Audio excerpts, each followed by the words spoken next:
Okay, welcome everyone to part two of the entry series. This is the bullish scenario of how we would enter. Okay, and this strategy actually works really good with indices. So if you have NAS 100, US 30 indices works really well, and even on crypto as well.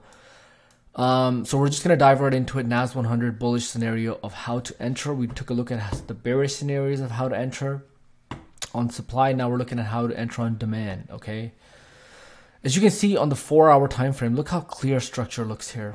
Okay, it's always good to zoom out and look at structure on a higher time frame before you go to your 1 hour and start picking out your zones. Okay, so we'll just come back down here.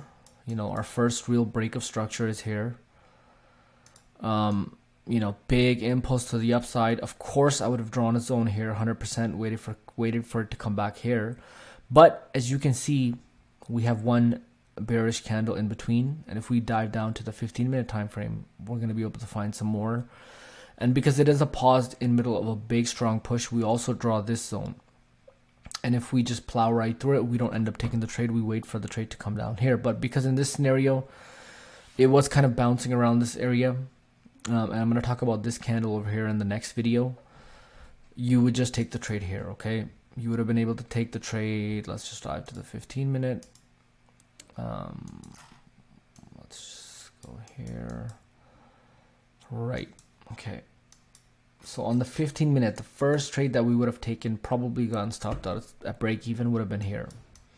Okay. This is the zone.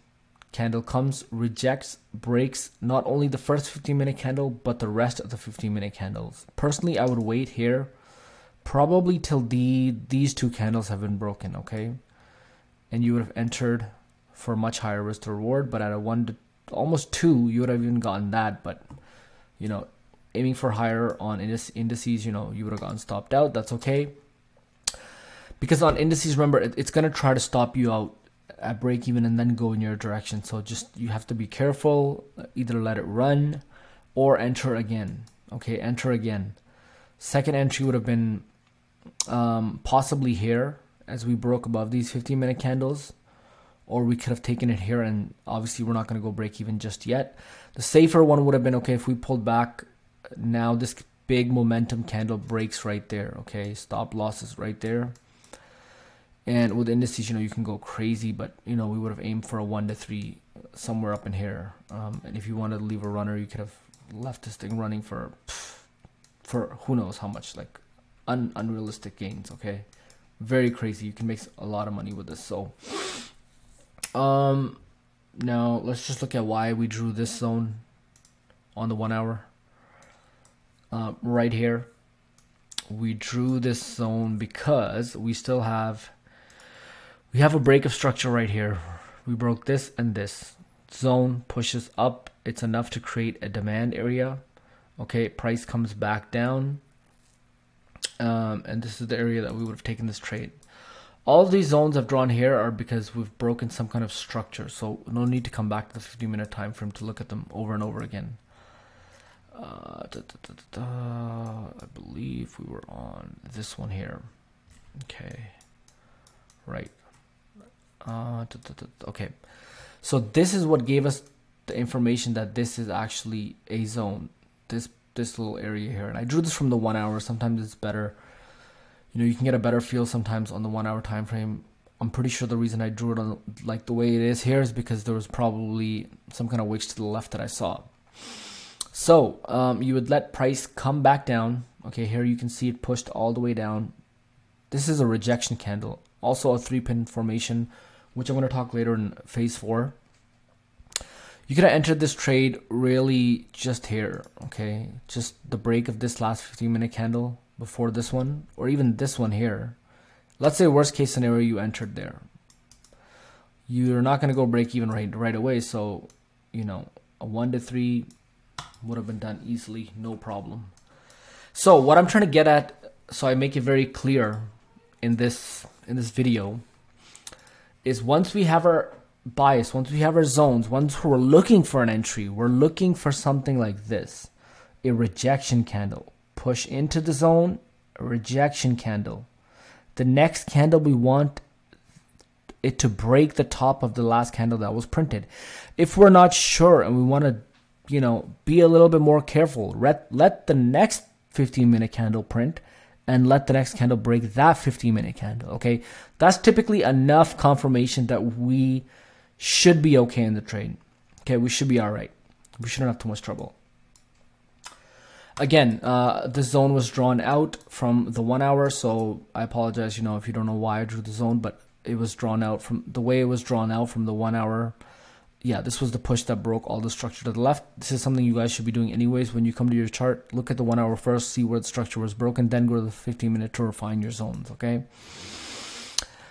So this is a little choppiness here, but according to the strategy, if we get a push down, okay, we get a rejection, we should just enter typically on the first, or if you want to be safe, the second break of the 15-minute candle. Stops right here. Take profit 1 to 3. You know, it did go into drawdown a little bit, and sometimes you have to ride out the drawdown. Just be confident in your trade, and let it go do its thing. Okay, and we can smash that 1 to 3 very easily. This area again broke this, and this structure came all the way down, and a little inverted head and shoulders right there. And we basically would have waited.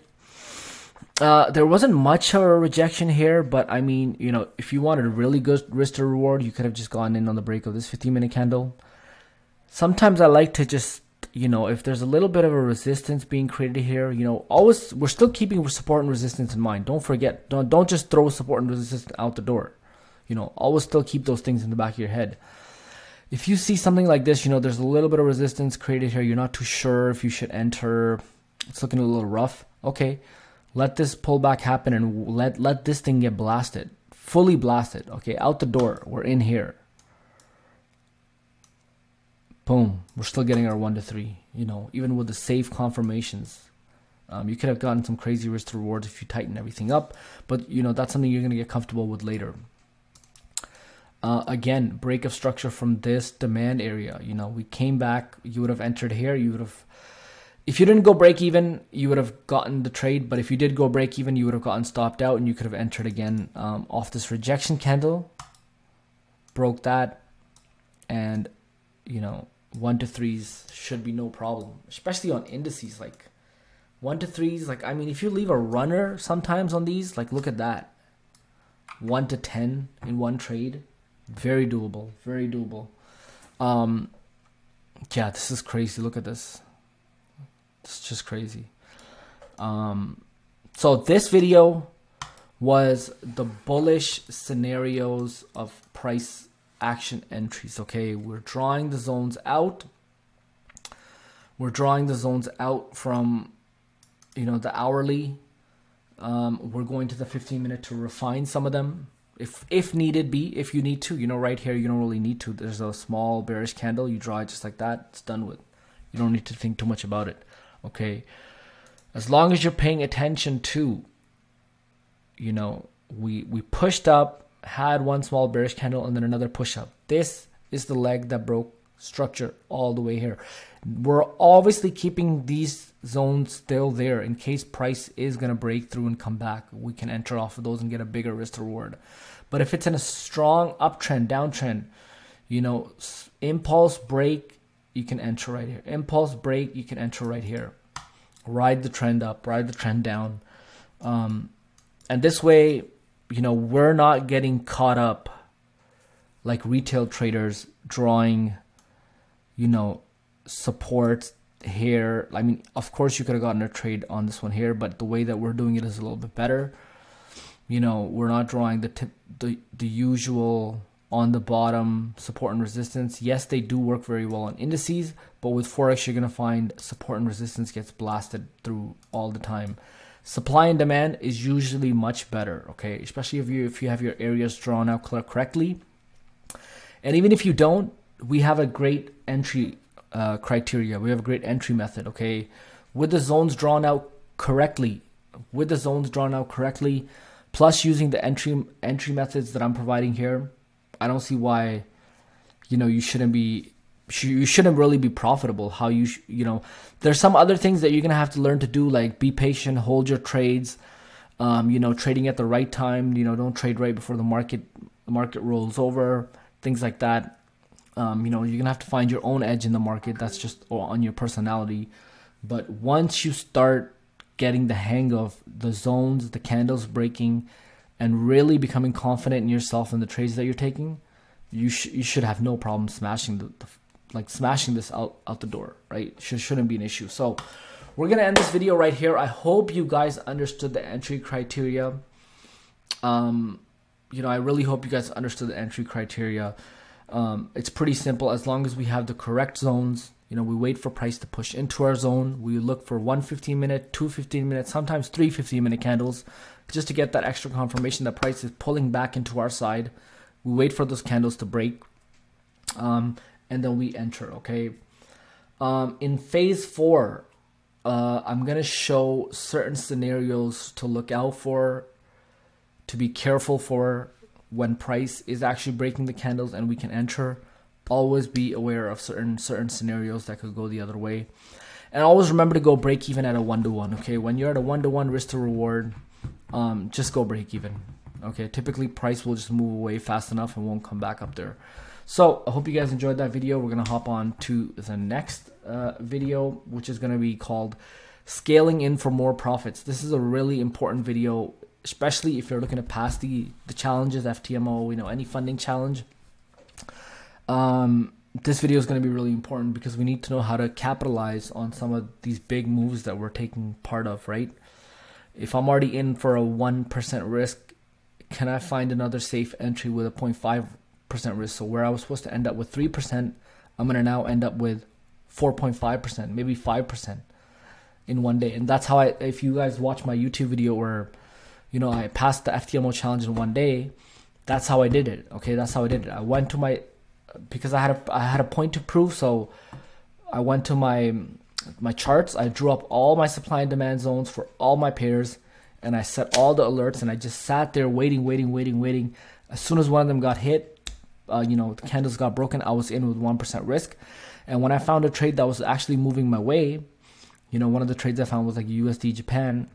We entered in the afternoon. By Asian session, I knew it was going my way.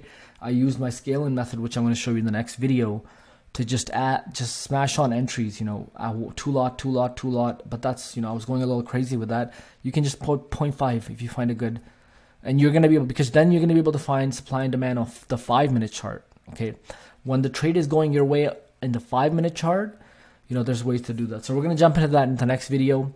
If you need to, please come back to this video, take notes, watch it again.